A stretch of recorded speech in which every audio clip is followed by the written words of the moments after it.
Welcome back, everybody. Today, I'm going to teach you how to generate a report in HubSpot CRM. Being able to create custom reports is essential for tracking your sales pipeline, monitoring customer interactions, and making data-driven decisions for your business. Let's start by heading over to HubSpot's website and signing into your account. Once you're logged in, you'll see the main dashboard with all your CRM tools laid out before you. Now direct your attention to the left-hand navigation bar and click on the Reports tab.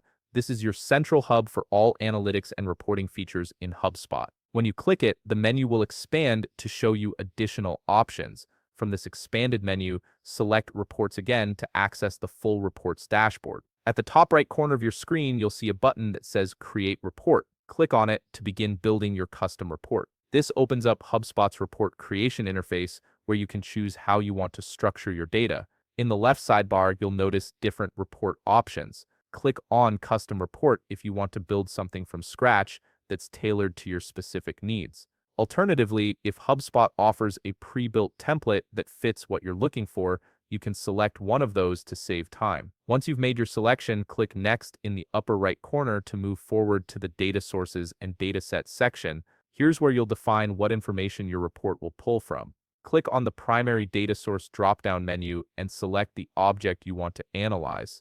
This could be contacts, deals, companies, or any other CRM object depending on what insights you're after.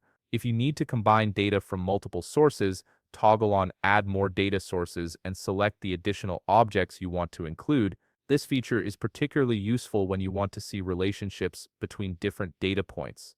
After selecting your data sources, click Next to enter the Table Builder or Dataset area. This is where you'll choose exactly which fields appear as columns in your report. You can drag and drop fields directly onto the report canvas, or use the options on the right side of the screen to add specific metrics, dimensions, and filters. This customization lets you focus on precisely the data points that matter most to your analysis. Finally, click Apply or Run Report to generate a preview of your report. This shows you exactly how your data will be displayed, and you can make any final adjustments before saving or sharing it with your team. If you found this video helpful, please leave a like, subscribe, and see you in the next video.